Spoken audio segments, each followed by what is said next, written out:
जेठानी जी, ए जेठानी जी, हई कैसन पितरी के नथुनी आ हई कैसन गिलटी के पायल पहनले बानी जी।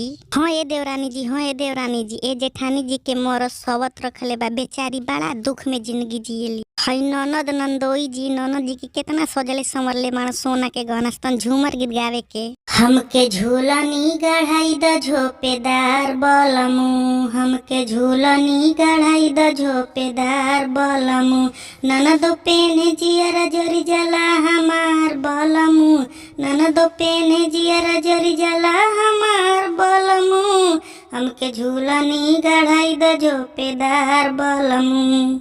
अब नहीं पेनबो बलमू पितरी के नथुनिया, हमके गढ़ाई द एगो कमर कर धनिया।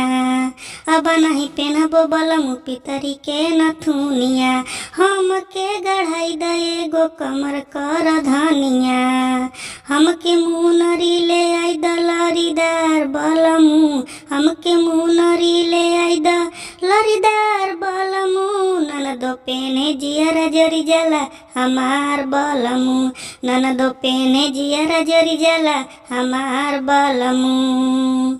अब नहीं पेनबो राजा गिलटी के पायलवा, गिलटी के पायलवा हो गिलटी के पायलवा, झुमका गढ़ाई द हमारा के तीन तालवा, झुमका गढ़ाई द हमारा के तीन तालवा।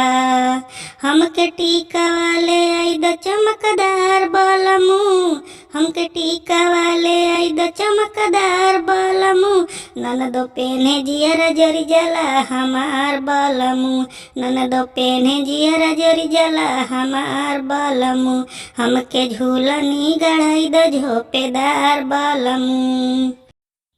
नमस्कार प्रणाम दोस्तों, कैसे हैं आप लोग। उम्मीद करता हूँ स्वस्थ होंगे, अच्छे होंगे, तंदुरुस्त होंगे। दोस्तों ये गाना कैसा लगा आप लोग को प्लीज़ कमेंट बॉक्स में ज़रूर बताइएगा, और अच्छा लगा तो चैनल को नए हैं तो सब्सक्राइब कर लीजिए, ताकि हम जो भी वीडियो डालें रोज़ पहले आपके पास पहुँच सके। तो फुल इंटरटेनमेंट वीडियो हम बनाते हैं दोस्तों, तो प्लीज़ चैनल को सब्सक्राइब कर लीजिए। मिलते हैं नेक्स्ट वीडियो में, तब तक के लिए जय हिंद।